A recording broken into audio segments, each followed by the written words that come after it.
Good morning friends. आता आम्ही चाललो रेस्टॉरंटला. आराध्या आणि मी आहे. आमच्या रूमपासून ते रेस्टॉरंटचं अंतर थोडंसं जवळच आहे. बाय वॉक जाऊ शकतो. हे आलं रेस्टॉरंट. आता ब्रेकफास्ट करून आम्ही बाहेर फिरायला जाणार आहे. इथे जे काही जवळचे स्पॉट आहेत ते बघण्यासाठी जाणार आहे. हे कुठून चालू होणार बाबा? इथं पॅनकेक आहे. पहिला हे घे ना अतुल्य. प्लेट्स घे की. प्लेट्स घे. आता इथं ब्रेकफास्ट करायला आलो आहे बघा. आता इथं जवळजवळ 30च्या पुढे जवळजवळ ब्रेकफास्टचे आयटम असतील. व्हेजचे ब्रेकफास्टचे आयटम आहेत, नॉनव्हेजचे ब्रेकफास्टचे आयटम आहेत, असे बरेचसेच आयटम आहेत ब्रेकफास्टसाठी. आता ते सगळेच आम्ही काही हे करणार नाही आहे, त्याच्यातले ठराविकच खाणार आहे आणि निघणार आहे आम्ही. ज्युसेस आहेत, वेगवेगळे फ्रूट सॅलेड्स आहेत, वेगवेगळ्या चटण्या आहेत, लाईव्ह किचन पण आहे. त्याच्यामध्ये डोसा आणि आमलेट वेगवेगळ्या प्रकारचे करून मिळतात. तसेच बेक्ड आयटम आहेत, वेगवेगळे केक्स, डोनेट, ब्रेड्स. हे झालं आताच तुम्हाला दाखवून आणि तुम्हाला सांगून. आता मी करणार आहे ब्रेकफास्ट. आता मी घेणार आहे तिथले काय काय मला ज्या गोष्टी लागणार आहेत त्या घेऊन मी आता माझ्या टेबलकडे जाणार आहे. आता मी ना तुला आलो आहे आपापल्या प्लेट्स घेऊन. बघा समोर रिव्हर व्ह्यू आहे. आता ह्या बघा माझ्या 2 प्लेटा आहेत. मी हे सगळं आता संपवणार आहे. अतुल्याच्या पण प्लेटा तुम्ही बघितल्याच असतील. आता तो संपवणार आहे की नाही मला माहीत नाही, पण माझ्या तर मी संपवणार आहे. आता आम्ही ब्रेकफास्ट करायला लागलो आहे. आम्ही दोघांनी पण 2-2 प्लेट्स घेऊन आलो होतो, त्यामुळं एवढे संपवणार आहे का असे विचारत होते. अतुल्याचं तर काय मला माहीत नाही, पण माझं तर 1 प्लेट संपलेली आहे बघा. आणि आता दुसरी प्लेट चालू केली. पहिली आणि ही दुसरी प्लेट. इथं आता आराध्या पण मला हेल्प करायला लागली. दुसरी प्लेट. समोर रिव्हरमध्ये एक डक फिरत होता, त्याचा पण ब्रेकफास्ट चालला होता बहुतेक. कारण तो फिश पकडून असं पाण्याच्या तळापर्यंत जायचा आणि फिश पकडूनच वरती यायचा. बघा आता कसं तो वरती येतोय. त्याच्या तोंडात बघापासून 2 वेळा तर त्यानं फिश पकडलेला होता. आता आज आम्ही जाणार आहे पावनखिंडला. आम्ही जिथं थांबलो आहे म्हणजे ज्या हॉटेलमध्ये थांबलो आहे तिथून पावनखिंडचं अंतर 3 तासाचं आहे. आता आम्ही आलो ब्रेकफास्ट करून. रिसेप्शनवर आलो आणि जवळच्या स्पॉटची माहिती घ्यायला लागलो. तिथं जाता कशा पद्धतीने येईल हे विचारून घेत होतो. आपल्याला काही स्पॉट माहीत नसतील किंवा तिथं जाण्याबद्दल काही गोष्टी रस्ते माहीत नसतील तर त्यासाठी तिथले लोकलचीच वाहनं घेऊन आपण कसं जाता येईल हे विचारून घेत होतो.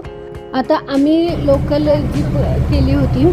आता इथं मानवली डॅम आहे आणि मानवली डॅमच्या इथं चेकपोस्ट आहे. ते तिकीट घेऊन आता आम्ही डॅमकडे निघालो.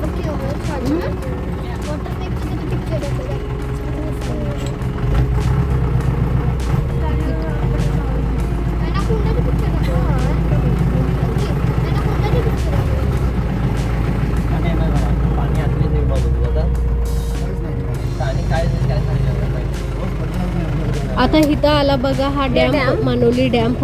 पाऊस अजून पडलेला नाही आहे त्यामुळं पाणी खूपच आटलेलं आहे. आम्ही तरी पण खूप छान सुंदर नजारा आहे.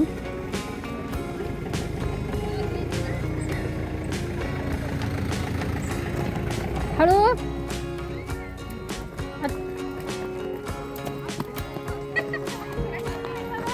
कसलं भारी आहे.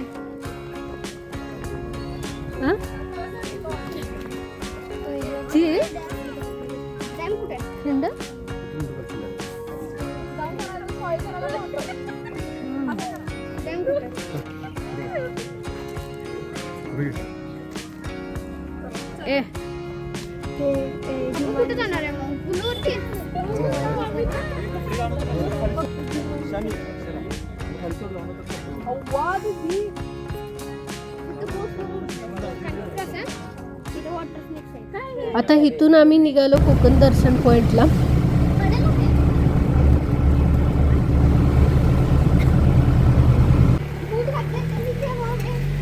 आता हा आला कोकण दर्शन मानवली पॉइंट. आता इथं वरती चढून बघायचं होतं. वरती चढून खूप सुंदर असा नजारा होता. खूप असं ऊन पावसाचाच खेळ चालू होता. मस्त असं ढग आलं होतं. इथं आता ऊन पावसाचाच खेळ चालू होता जणू.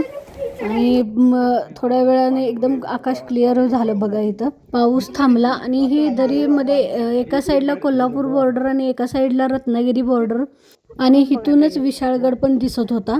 मस्त असा गार वारा सुटला होता. खाली अशी काही खोल दरी नव्हती, त्यामुळे आम्ही थोडंफार वर चढलो होतो आणि फोटो काढत होतो. इथून आता आम्ही निघालो आहोत पावनखिंडला. इथं तर माझी केस ओली झालेली होती पावसामुळं आणि ती वाऱ्यानं लगेच सुकली पण.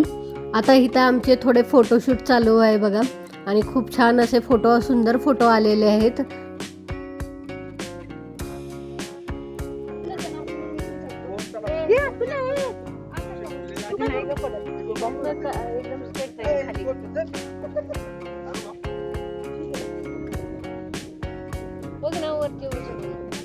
आता इथं जीपच्या टपावरती बसून जाण्यासाठी भन्नाट आयडिया केलेली होती इथल्या लोकलच्या जीपवाल्यांनी.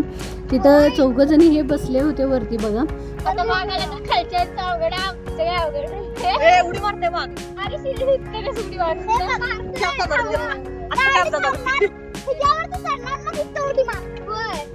आता माझा मोबाईल घेऊन हे खूप छान व्हिडिओज बनवलेले आहेत बघा. एक नागमोडी रोड आहे, असा एकदम सापासारखा दिसतोय. खूपच सुंदर असा व्ह्यू आहे इथं बघा. किती छान दिसतंय ते रोड. कसा वाटला video? Please like, share, subscribe करा.